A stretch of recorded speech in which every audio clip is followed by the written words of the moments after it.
The first time I met him, I felt like I had walked into a dream I wasn't allowed to touch. Chicago, late evening, streets slick with rain, reflecting neon signs, and there he was, leaning against a cafe wall, smiling like he had memorized every thought in my head before I even thought it. I didn't know then that this smile, this effortless charm, would become the beginning of a story that would drain me, financially, emotionally, and mentally. From the very start, everything felt cinematic. Dates that seemed pulled from movie scripts, dimly lit restaurants with candlelight flickering on polished wood tables, quiet walks by the lake where the skyline reflected like a living painting. Coffee in cafes I had only admired from Instagram posts. I was hooked. And I paid. For dinners, for small gifts, for last-minute emergencies that somehow only ever happened to him. I justified every dollar, every favor. Love demanded investment, didn't it? That's what I told myself. That's what I needed to believe. After all, relationships required effort, and effort often had a price. But soon I noticed the subtle cracks. He never opened his wallet. Not once. When the check arrived, his smile remained, but he casually leaned back, letting me cover it. "It's fine, I've got you next time," he'd say, and I'd believe it. Gas for his car? I'd fill it. A forgotten rent payment? I'd cover it. A birthday present for a friend? I'd buy it. At first I laughed it off, calling it a quirky habit. Everyone has flaws, I thought. But by the third month, the pattern became impossible to ignore. I was funding everything. Every meal, every outing, every emergency. I had stopped sharing a life with him. I was sustaining his life. The exhaustion settled into my bones, not from work, not from my own responsibilities, but from the relentless emotional labor of giving, with nothing returned, but a smile that never quite reached his eyes. And then came the nights I didn't even recognize myself, alone in my apartment, staring at bank statements that looked more like confessions than financial records. I counted the money I had poured into someone else's life. Thousands, weeks of my energy, hours of my time drained and converted into meals, repairs, rides, gifts, while I convinced myself it was love. It was subtle at first. The first red flag was almost laughable if it hadn't been terrifying in hindsight. He had borrowed my car for a week, claiming a mechanical emergency, and when I asked for gas reimbursement, he waved it off. "You're too good to me. Don't worry about it." I smiled, dismissing the feeling in my stomach that had begun to twist. I thought, naively, that this was normal, that love sometimes asked for sacrifice. But the cracks widened. Requests became more frequent, more urgent, and more manipulative. "Can you send me $200 for rent? I'll pay you back." Days would pass, weeks, and nothing. My kindness had become a default, my generosity a weapon wielded against me without me realizing it. Chicago's skyline at night, which I had once loved, now felt cold and unforgiving. I noticed how little time he invested in me emotionally, how every favor I did for him was transactional. I began to feel invisible in my own life. My friends noticed. "You look exhausted," one said. "You've changed." I shrugged it off, convincing myself it was nothing. I was busy loving someone who didn't truly see me. By month 6, the financial strain became tangible. His car broke down, he didn't have the money to repair it. I paid. His rent mysteriously fell through. Again, I paid. Emergencies multiplied, always at my expense, and I silently started calculating the cost. I wondered if the pattern would ever stop, but I still hoped. I still believed that one day he would see my sacrifices as love, not obligation. And then came the day I noticed the real cost, not in money, but in time and self-worth. I realized I couldn't remember the last time he had genuinely reached for me emotionally without an ulterior motive. Every affectionate gesture was tied to a request or a favor. Every smile was conditional. And I had convinced myself that this was normal. That night, I sat in my apartment, staring at the ceiling, thinking about all the nights I had sacrificed sleep, energy, and money. I thought about the dinners I had paid for, the gifts I had bought, the emergencies I had solved, and the most painful realization hit me. I had been funding a life I didn't belong in. I didn't want to believe it. I tried to rationalize it. Maybe he's stressed. Maybe he doesn't realize it. Maybe love is complicated. But the numbers didn't lie. The pattern didn't lie. He had carefully crafted a life where I provided and he consumed. And I had allowed it, blinded by desire, hope, and the illusion of love. Every text asking for help, every casual mention of money trouble, every favor disguised as necessity, it had been a trap. I was drowning in kindness while he floated above me, untouchable.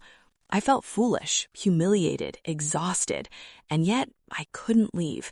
Not yet. I wanted to believe in the story I had imagined, the one where love rewarded generosity, where giving and receiving were balanced. But slowly, inexorably, the truth seeped in. Being useful wasn't the same as being loved. And the worst part? I had allowed myself to be invisible in my own life. I had stopped noticing myself, stopped valuing my own energy and resources. Chicago's streets, once alive with possibility, now reflected only my exhaustion. I began documenting my expenses, not yet for recovery, but to understand how deep the hole went. Each dollar spent was a reminder, each transfer a confession, and with every calculation, the walls of my illusion began to crumble. The turning point of part 1 isn't dramatic. It's quiet, almost invisible. It's the moment I realized I was trapped in a pattern I didn't choose. I didn't see the exit yet. I didn't have a plan. I only knew that the life I had been building with him, my energy, my finances, my trust, was being consumed without care. By the end of the first year, I had spent thousands of dollars I didn't have, given months of my emotional labor, and yet the relationship showed no signs of real love. And that's when I understood. Financial abuse isn't always loud. It isn't always obvious. Sometimes it wears a smile, a charming voice, and calls itself love. And I had fallen for it. Hook, line, and sinker. And then came the day I noticed the real cost, not in money, but in time and self-worth. I realized I couldn't remember the last time he had genuinely reached for me emotionally, without an ulterior motive. Every affectionate gesture was tied to a request or a favor. Every smile was conditional, and I had convinced myself that this was normal. I thought I had built something real, a partnership, a life. But that belief, that hope, crumbled the day I realized how deeply I had been used. It started quietly, as these things often do. The subtle requests that once seemed innocent had become demands. Emergencies multiplied, and I was always the one solving them. The money I had carefully saved, the time I had carved out of my life, gone. And still I told myself it was love. Until the moment I walked into his apartment one Sunday morning and found him packing his things. Calm, methodical, smiling like he hadn't just spent a year feeding off my energy, my generosity, my patience. "I'm leaving," he said, casual, as though he were announcing the weather. "I'm moving to New York. It's time for a new chapter." I froze. My body went numb. The world outside the window, the skyline, the early sunlight reflecting off the river, suddenly seemed distant, irrelevant. I could barely breathe. "What? Why didn't you tell me?" I asked, my voice trembling but controlled. "It's complicated," he replied, almost with a shrug. "Don't worry about me." The reality hit me like a fist. All the dinners, all the gifts, all the emergencies I had covered, all the emotional energy I had poured in, it had been for someone who never intended to stay. He had taken everything I gave and left nothing behind. Not love, not care, not gratitude. Nothing. I went home that day and sat at my kitchen table with my laptop open. I pulled up bank statements and started going through every transaction, every transfer. The numbers told a story I didn't want to believe. Thousands of dollars over months. Every dollar a reminder of my misplaced trust. Every transaction a piece of my innocence spent and gone. And the more I saw, the more I realized this wasn't just poor judgment or a bad habit. It was manipulation. Financial abuse isn't always overt. It doesn't always involve shouting, threats, or obvious coercion. Sometimes it's quiet, disguised as charm and love, and I had been blind to it. I tried calling him, tried to reason, tried to understand. Every explanation he offered was casual, almost smug. "You gave too much," he said, "but that's your choice." His tone was light, like he had no awareness of the destruction he had caused. But I did. I was left holding the wreckage of my life and my trust. The realization wasn't immediate. It crept in slowly. At first, I felt anger, but it was sharp and hollow. I had no energy left to fight. Then came humiliation. I felt foolish for believing in him, for seeing him as someone worth investing in. And then despair, because seeing the truth meant admitting I had been completely taken advantage of. I replayed the timeline in my head, each favor he had asked, each emergency he claimed to have, every subtle nudge toward me giving more. It all fit into a pattern. He had chosen me not because of love, but because he knew I was generous, trusting, and willing to sacrifice. My kindness had been weaponized against me. Chicago's nights, once comforting, now felt oppressive. I couldn't even walk down the streets without thinking of all the money I had given, all the time I had wasted, all the energy I had drained into someone else's life. And I realized, painfully, that my love had been conditional from the start, but the condition was never stated. It was implied. It was demanded without a word. I gave and I gave and I gave because I thought that was what love meant. I reached out to a close friend that night, someone I trusted to be honest. "You look broken," she said, after listening to my story. "I feel broken," I admitted. "I thought I was building a life with someone I loved. Turns out I was funding his life, and he never even cared enough to stay." She didn't judge me.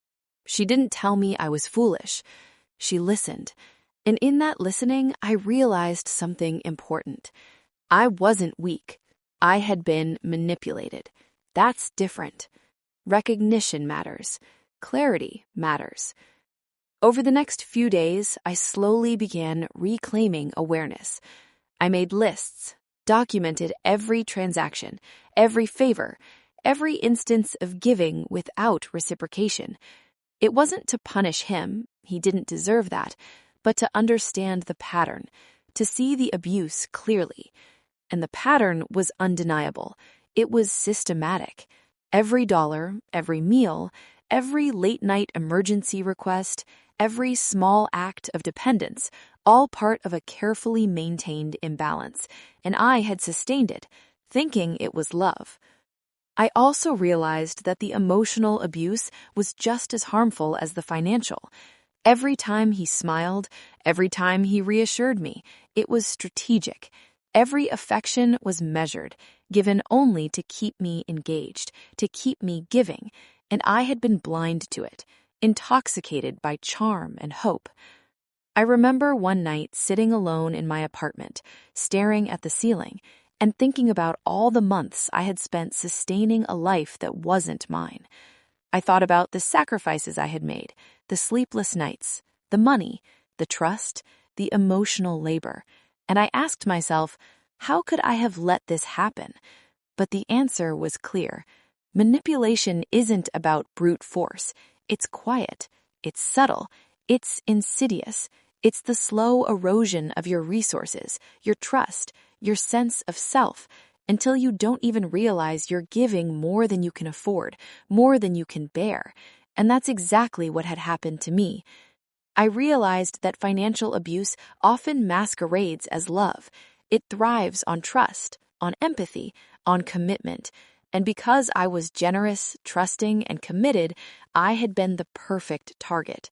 I hadn't just lost money, I had lost time, energy, and confidence. But in that realization, something else began to emerge. Clarity, recognition, awareness. And with awareness came the first stirrings of strength. I began thinking strategically. How could I protect myself? How could I reclaim the life I had unknowingly surrendered? First, boundaries. I stopped giving. I stopped responding to requests for money. I froze accounts where necessary. I began analyzing my finances with a ruthless eye, separating what I had lost from what I could still save. Then came the emotional work. I needed to understand that the problem wasn't me. It was the manipulation, the calculated exploitation. I had been chosen because of my generosity, yes, but that didn't make me weak. It made me human, and understanding this distinction became my lifeline.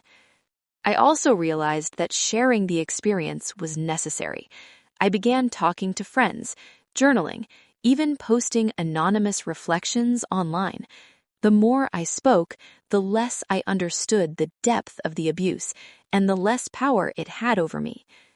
The turning point of this part wasn't dramatic. It was subtle. One evening, I walked along the Chicago River, lights reflecting on the water, and I realized I didn't need him to validate my existence. I didn't need affection from someone who had never truly cared. I had me, my resources, my awareness, and that was enough. Financial abuse had cost me a lot, yes, but it had also given me insight, awareness, and the beginnings of strength. And in that awareness, I realized something profound. Being useful isn't the same as being loved, and being blind to manipulation isn't generosity, it's self-sabotage. I ended part 2 with a commitment, not to revenge, not to hatred, but to reclamation. I would reclaim my finances, my time, my energy, my trust. I would rebuild what had been lost, not just materially, but emotionally and mentally. And I would never allow charm, manipulation, or false affection to convince me to give more than I could afford, more than I should. Because the first step to healing is understanding, and understanding is power. I reached out to a close friend that night, someone I trusted to be honest. "You look broken," she said, after listening to my story. "I feel broken," I admitted. "I thought I was building a life with someone I loved. Turns out I was funding his life, and he never even cared enough to stay." She didn't judge me. She didn't tell me I was foolish. She listened. And in that listening, I realized something important. I wasn't weak. I had been manipulated. That's different. Recognition matters. Clarity matters.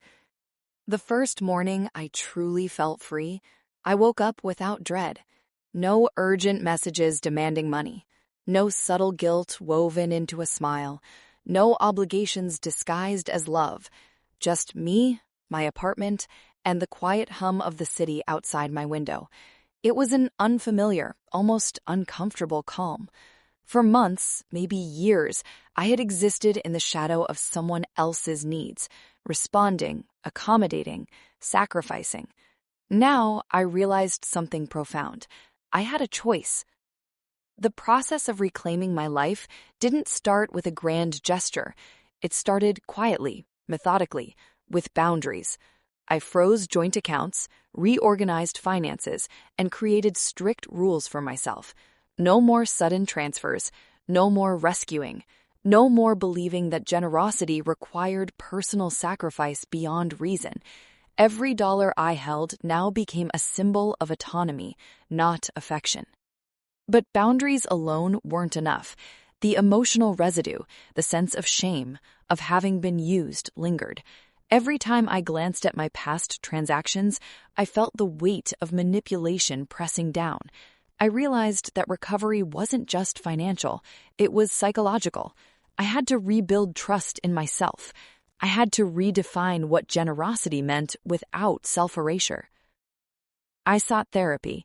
At first, it was terrifying to confront what I had gone through, to admit that someone I had loved had never truly cared, to accept that my pain was valid and my suffering real. But slowly, the sessions became a lifeline. I learned to recognize manipulation, understand patterns of financial abuse, and most importantly, forgive myself, not for what had happened, but for not seeing it sooner. I also started documenting my story, not for pity, not for judgment, but to educate others. Financial abuse thrives in silence, hidden behind charm, kindness, and the illusion of love. Many people, especially women, suffer quietly, believing that giving is part of love. But being used is not love. Being exploited is not affection. I wanted others to understand the difference, to recognize the subtle ways financial abuse operates, and to find strength in reclaiming their autonomy. Chicago became my classroom. I walked the streets I had once associated with manipulation and loss, but now with awareness. Each familiar landmark, every coffee shop, every skyline reflection, every street corner where I had spent so much energy became a testament to survival. The city no longer intimidated me. It reminded me that I had endured, observed, and learned. Then came the most empowering moment of all. One evening, I looked at my reflection in the river. The face staring back at me was familiar, but stronger, more self-assured. There were lines of fatigue, yes, but also the glow of resilience. I realized that I had been defined for too long by someone else's choices, someone else's manipulation, and now I wasn't defined by them. I was defined by my own decisions, my own strength, my own recovery. I took steps I hadn't dared to take before. I rebuilt my savings, not just for emergencies, but as a symbol of self-respect. I invested in myself, courses, therapy, hobbies, small indulgences that reminded me I was worthy of care. Every time I saw a transaction on my account, I felt pride instead of guilt. Every dollar now represented freedom, not subjugation. I also reconnected with friends who had worried about me, but whom I had neglected in my obsession with a relationship that wasn't reciprocal. Their support reminded me that love exists outside of exploitation, that kindness, generosity, and care are not transactional, that healthy relationships honor boundaries and respect independence. In the process, I learned a truth that hit harder than any financial loss. Being generous does not make you weak. Being caring does not make you vulnerable. But being blind to manipulation, ignoring red flags, and allowing charm to override judgment, that can cost you dearly. I began sharing my story publicly, on blogs, on social media, in forums. I wanted to expose the subtle cruelty of financial abuse. The patterns were consistent, and I knew many would recognize themselves in my story. The responses were overwhelming. Messages from strangers saying, "I've been there too. I wish I had your clarity," and "Thank you for showing me it's not my fault." Their words reinforced what I had learned. Awareness is empowerment. Knowledge is freedom. Financial abuse is quiet, and it thrives in the shadows. It's insidious because it hides behind smiles, charm, and what feels like love. But confronting it, naming it, and reclaiming what was taken, emotionally, psychologically, financially, is transformative. I had paid dearly, yes. I had given far too much, but I had survived, learned, and reclaimed control over my life. The days grew brighter. I started dating again, but this time differently. I set boundaries, asked questions, observed patterns. I listened to red flags instead of ignoring them. I trusted my instincts and respected my worth. I didn't rush, didn't compromise my autonomy, didn't confuse affection with obligation. And in that measured approach, I discovered the difference between being used and being loved. I also began mentoring others, friends, acquaintances, even strangers online on financial awareness and emotional resilience. Teaching others to recognize manipulation reinforced my own strength. It reminded me that my experience, though painful, had value, that my suffering could prevent someone else from experiencing the same exploitation, that empowerment is not just personal, it can ripple outward. By the end of the year, I had rebuilt more than just savings. I had rebuilt confidence, clarity, and a sense of self that was independent of anyone else's charm or demands. I had learned to say no without guilt, to value my own time and energy, and to see generosity as a choice, not a requirement. And in reclaiming myself, I finally found something better than love. I found freedom. No one can take that from me.